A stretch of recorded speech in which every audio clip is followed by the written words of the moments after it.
we owe your writing about Johnny Dollar to a broken ankle? Yes, absolutely. Explain.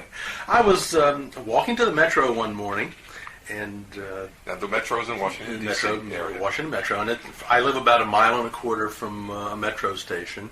So back at that point in time, I would walk in the morning and the afternoon, and just walking idly to work one morning, and didn't notice that underneath some snowflakes from a snow shower there was ice, fell, broke my ankle, and ended up in bed for 3 weeks.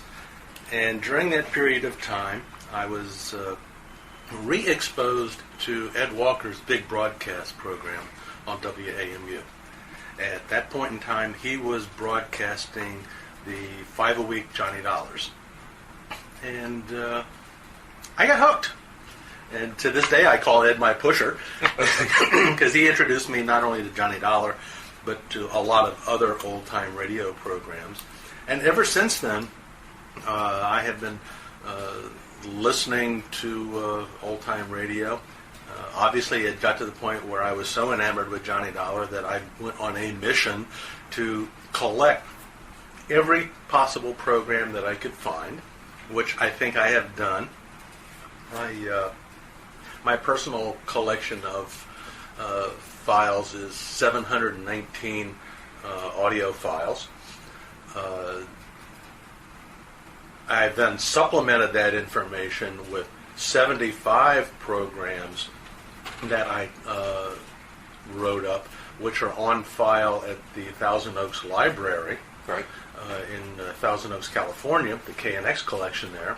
So I have, 719 and 75, whatever that works out to. I left my Cray at home.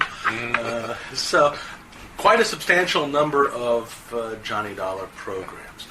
And I had, I bought a collection from OTR Cat, I think it was like 2001, and burned through those things just as fast as I could listen to them. When I got to the end of it, I was like, okay, now what do I do? And I got the idea of sitting down and writing up a biography of Johnny Dollar, the investigator. So I sat down, wrote down everything I knew, had a paragraph and a half, and realized that maybe I need to go back and listen to the programs again with the intent of listening for information in them. Right. And so I started. Before you go on, do you remember what the first 5-part series was that you heard?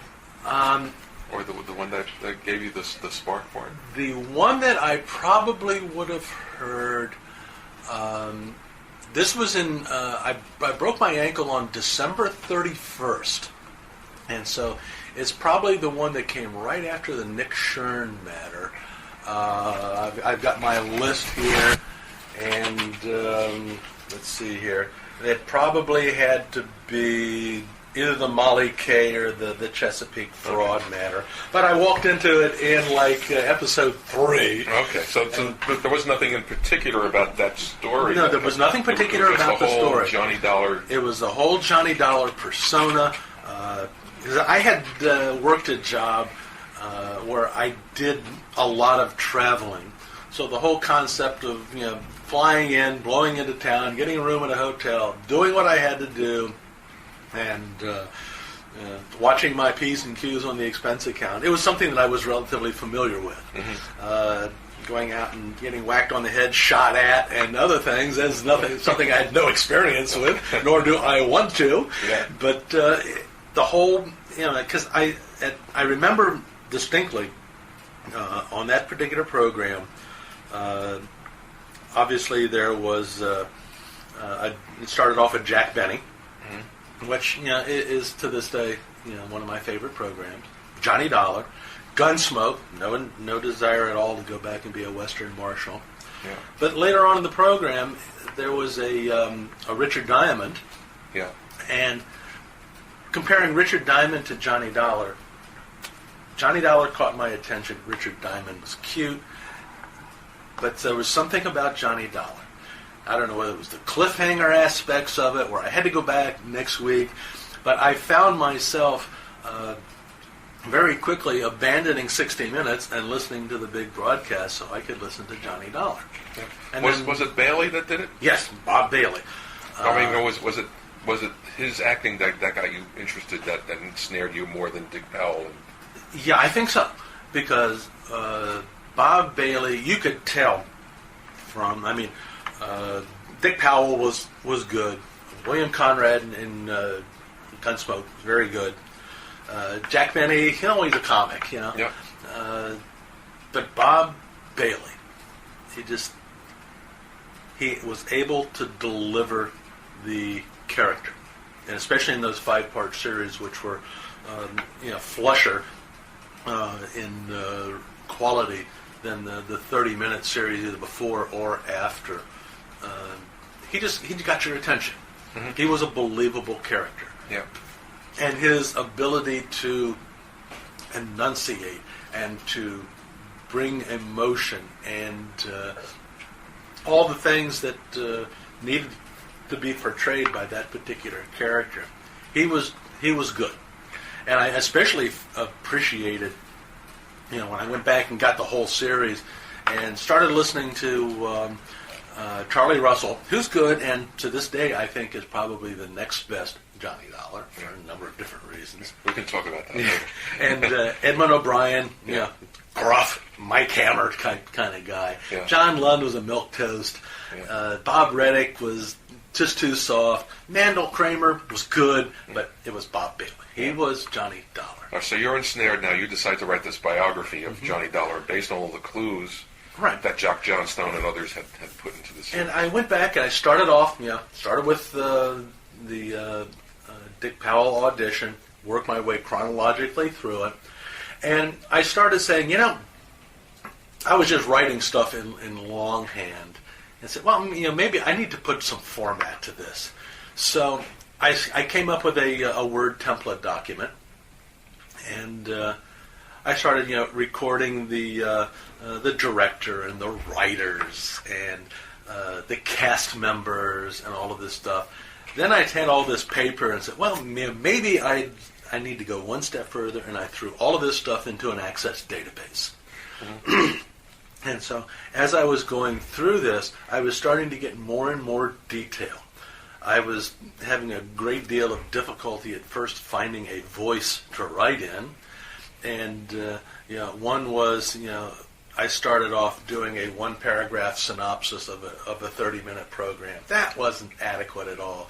Then I went back and I tried to be more dialogue-ish and ended up with, my version of Memories of Things Past, And I figured that for a half-hour program, that's not going to work. Yeah. And so I just started with a very, very sparse. This happened. This happened. This happened. This happened. This happened. He did this. He did that. Right. To the point where I was happy with what I had. Started working my way through every program.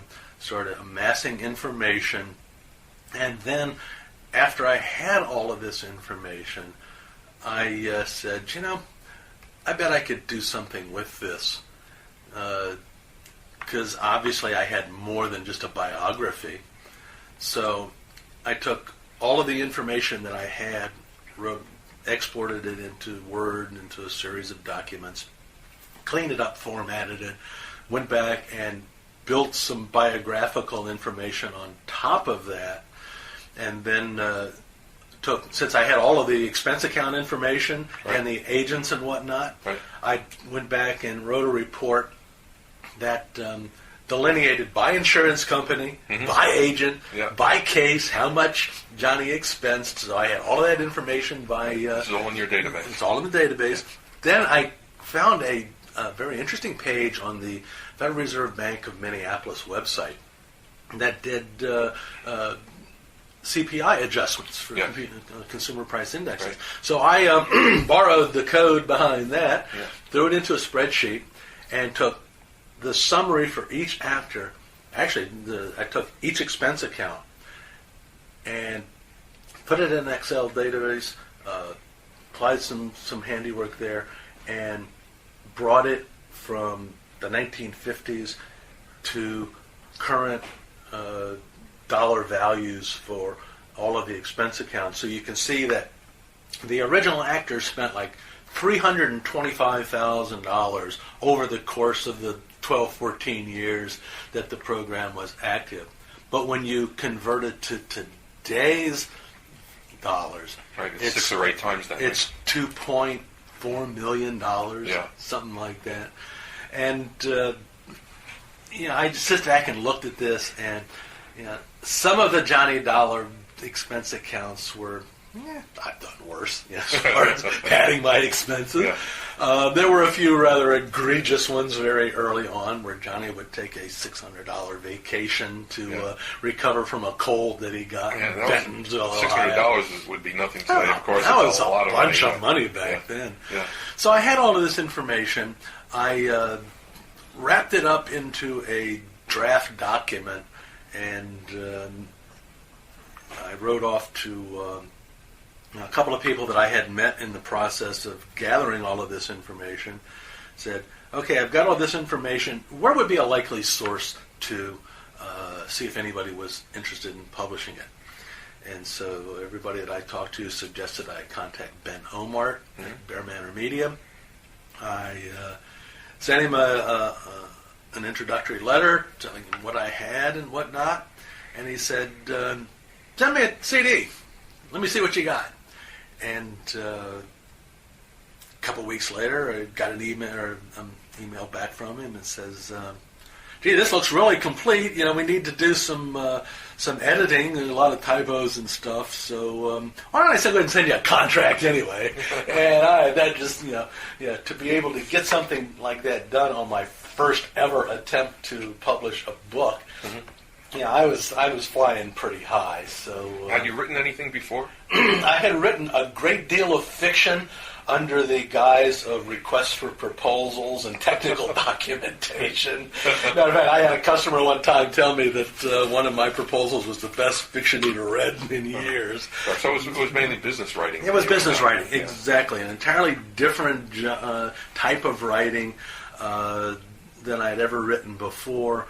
I had tried my hand at doing some nonfiction writing, and I'm just not a writer. My muse was either out of town or just refused to pick up on the telephone. So, I've still got a story that's floating around in the back of my head that I've been working on since 1999, and one of these years I'll tackle it. But I just got everything. I worked on cleaning up the manuscript, had it in pretty good shape. Lost my hard drive and scrimmaged around and found another copy of it. Unfortunately, it was not the cleanest copy, but I sent it off to him and spent 3 years cleaning up the manuscript, having the project being put on the back burner for a while, and finally we got serious on it the end of 2009. Got it cleaned up, got everything straightened up, and in January 27th of this year, it was published. 3-part volume, a 3-part book, The Who Is Johnny Dollar Man. So from the first time you put pen to paper, or pencil to paper, whatever it was, to the time you submitted it, how long was it? I'd say I started probably 2001, so it was probably late 2000, 8 years. 8 years, but the last 2 years were spent preening and cleaning. Cleaning, and spell checking, and being very disgruntled with the fact that Microsoft Word tends to run out of memory after a couple of hundred pages. Yeah. So you have to break it into smaller. Then I was also I'd gone out to Thousand Oaks. But how did you find out about that? I was, it was one of these Google searches on the internet. I found some information that the Thousand Oaks Library had a collection of scripts, and I got in touch with Jeanette Berard, who's the librarian there, and she sent me a document which lists all the scripts that they had. So I was able to, at that point in time, go back and verify which programs I had against the scripts that were available. I was able to then figure out which scripts I did not have, so that I could go out there with the intent of, I wanted to just be able to copy the scripts that I had and then come home and document at my leisure. Unfortunately, in order to do that, I had to go through the attorney that CBS had overseeing that collection. I got out there and dedicated an entire week to sitting back reviewing the scripts. I was able to copy the title page from a number of scripts. So that way I had the actual title of the program, right, not the program as people think it exists. Right. The cast. I had the cast information, the directors, the writers, spelling of names, both correct and incorrect. Mm-hmm. I also had the expense account totals, so I'd get maybe the first page and the last page to document an additional 75 programs, to clarify details. There's one, I think it's the Alma Scott matter. Most electronic copies of the program end like 3 or 4 minutes before the end of the program. So I was able to actually document what happens in those last 5 minutes. It's also interesting that as I was going through all of these programs, I'd listen to one program and say, I heard that story before. Mm-hmm. And the writers would go back and they would take, like the Alma Scott matter, and another one, they switched characters. So in one, it was the sister who was accused of murder and she was being protected by her brother. The other story, it was the brother who was accused of being protected by his sister. And, dates change, locations change, but it's the same story. And, I guess it's, I need a story real quick. What can you do for me? Well, I've got this one on file. We'll change a few things.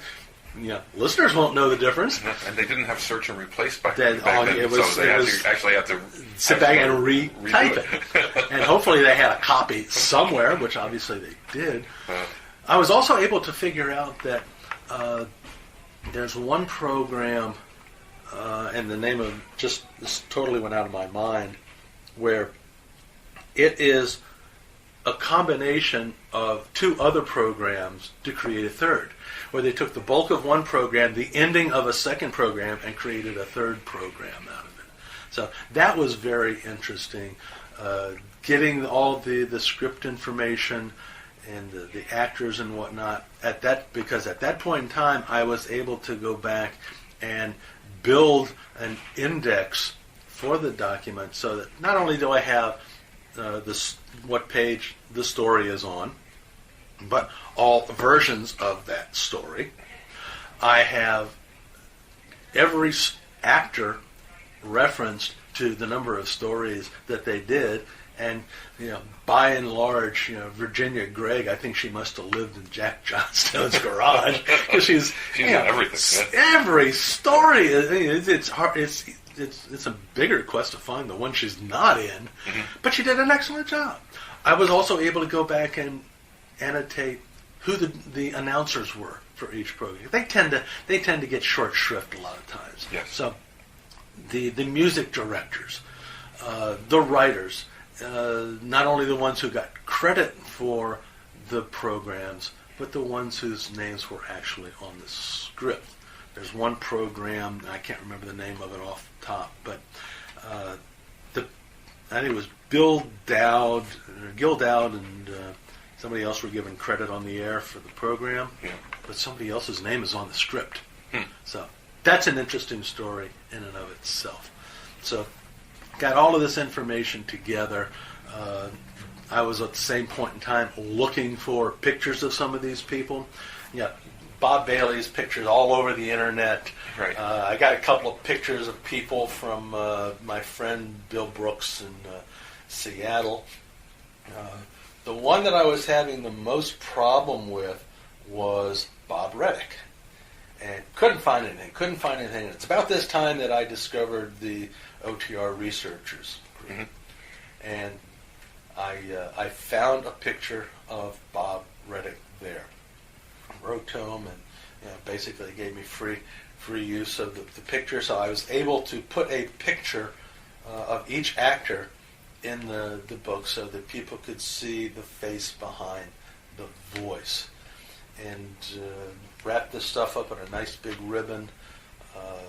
Ultimately, my 800-page document became 1,200 pages by the time the typesetter got to it, and then ultimately they broke it down into 3 volumes so that you have the biographical information, and then the first 3 actors in Volume 1. Right. Volume 2 is the Bob Bailey series, and then the last volume is Reddick and Kramer, the financial information.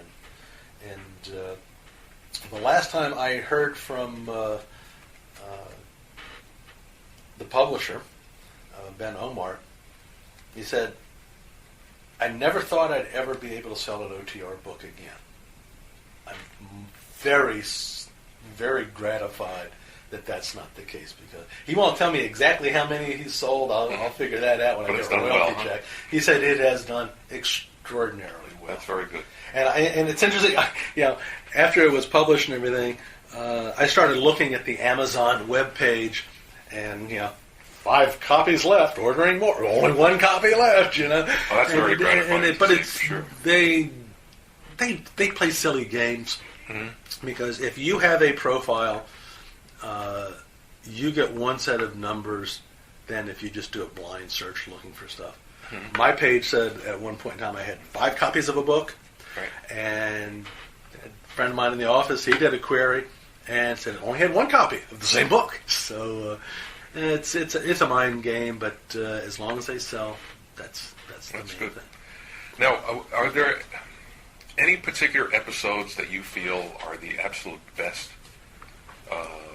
for each actor or for the series overall? Is there a best 5-parter? Or in the Phantom Chase, they get a best 9-parter. Yeah. Or is there one that this is the best Kramer, this is the best Reddick, this is the best Bailey? Most people ask me what my favorite episode is, and I usually tell them the one I'm listening to at the moment. If you were to break You're it, not going to stand for that. Right? If you break it down, Charlie Russell. I mean, I really enjoy listening to him. He's flip. He's sarcastic. He's a little bit lecherous. A lot of qualities except for the lecherous part that I can identify with. And I just really like the way he does it. I really don't know. When you look at the hard boiled one, maybe the search for Michelle Marsh is a good one. The department store caper is the department store swindle is a little bit of humor in there. The expiring nickels, the Egyptian jackpot is a good one. When you go to the next series, which was done by Edmund O'Brien, I can't think of anything that really sticks out. Edmund O'Brien started off being another Charlie Russell and very quickly morphed into his tough guy. Was there a change in writers during that period that affected the continuity? No, actually, I believe at that point in time, Gil Dowd and the name just went right out. Johnson? No, Johnson wasn't there until 55. Okay, it was sorry. Gil Dowd and I can't remember the 2 of them. Yeah. Vast majority of the scripts were written in that time period, and I'll probably think of his name at 3 o'clock in the morning. Yeah. So there was some continuity there, but it was just, I think the actor was growing into the role. When it got to John Lund, he had his own little spin on it. Most of the programs are relatively of the same quality. I can't think of anything that sticks out. Pretty much uniform quality. Yeah.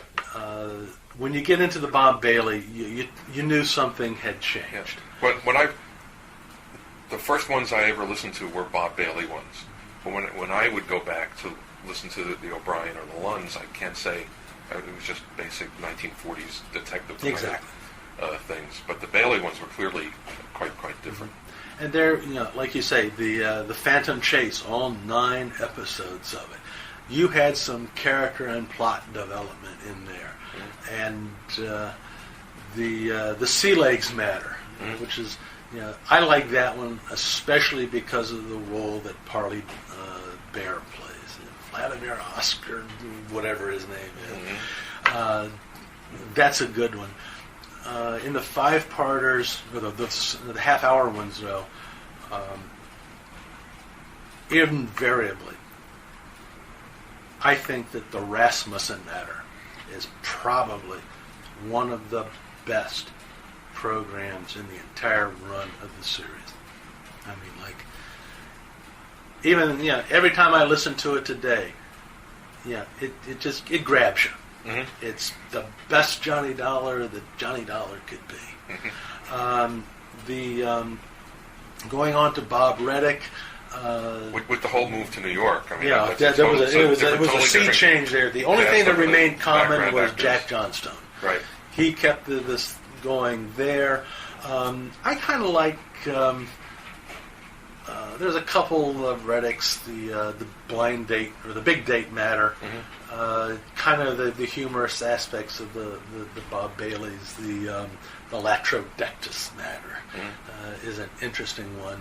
In Mandel Kramer, there's a couple of good ones. I kind of like the be or not to be matter, where B is spelled with a double E because it involves hornets and whatnot. So invariably, there'll always be one that grabs my interest. But like I say, every time I go through them, and I think I've probably been through the whole series like 3 or 4 times, I find something interesting in almost every different program. It's just one of those things. Like, some people never get tired of eating broccoli. Some people never get tired of their favorite flower. Some people never get tired of their favorite movie. I just like Johnny Dollar. Yeah. It's when we chatted earlier, when I was a new collector in the early 70s, I wondered why would anybody consider something from the late 50s or early 60s to be old-time radio. We should be collecting stuff from the 1940s. And then I stumbled on the Dollars. I didn't break my ankle, but in the similar way you did, and it was Old Bailey, and it was very, very clear that something special was going on there, and a lot of that had to do with Jack Johnstone. I mean, he was there would be personal things they put into the stories.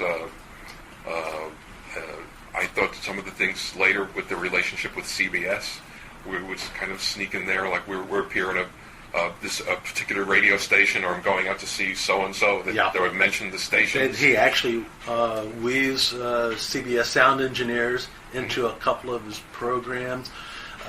There are at least 4 stories where Jack actually puts his home address as the address of the one of the characters, or where the crime has been committed.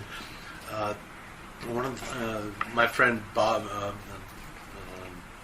in Seattle, Bill Brooks, actually met and talked with Jack Johnstone, was able to actually listen to some tapes of Johnny Dollar through Jack's earphones that he used when he was directing the programs. He brought out that Mike and Earl Poorman were real people. They were friends of Jack's, as were Ham Pratt and Buster Favor. They actually ran the Lake Mojave Resort.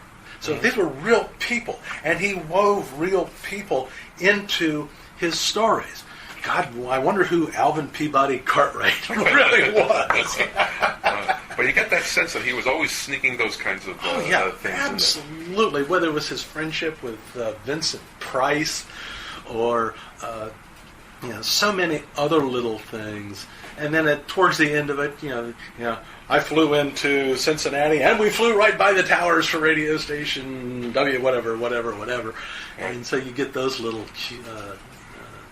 things, and then something else that I documented in the book where he gives those little CBS commercials and where they welcome the new stations into the network and that sort of thing.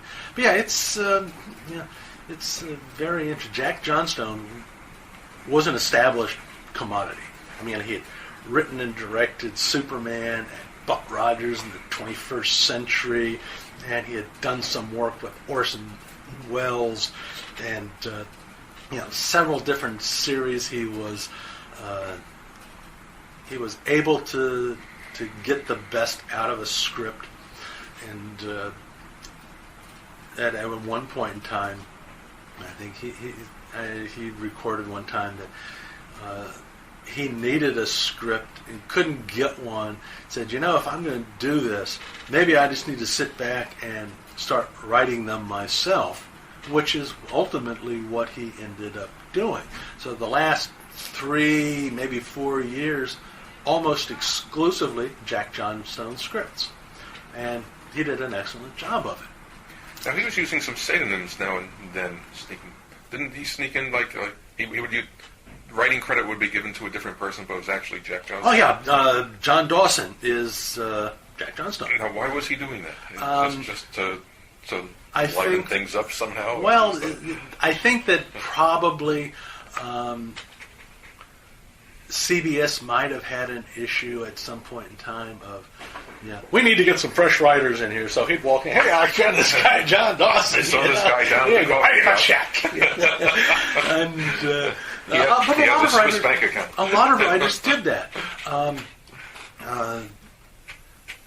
During the early 5-parters, there was another writer that somebody asked about. And he said, that was E. Jack Newman, who had written some of the... very good radio writer. Yeah, very good. So they would use synonyms to come across, I guess, to make the writing the check a little bit easier. Mm-hmm. So a lot of people did that. But, it's interesting to go back and, listen to a program and read the actual script as they go through the program. One of the things that really I was confused about, I'd be listening to a program and Johnny Dollar would be in the police department talking to a detective. The next paragraph, he's somewhere else talking to somebody who had never been introduced into the program. And I said, that's kind of sloppy. Did they cut something out? What was going on?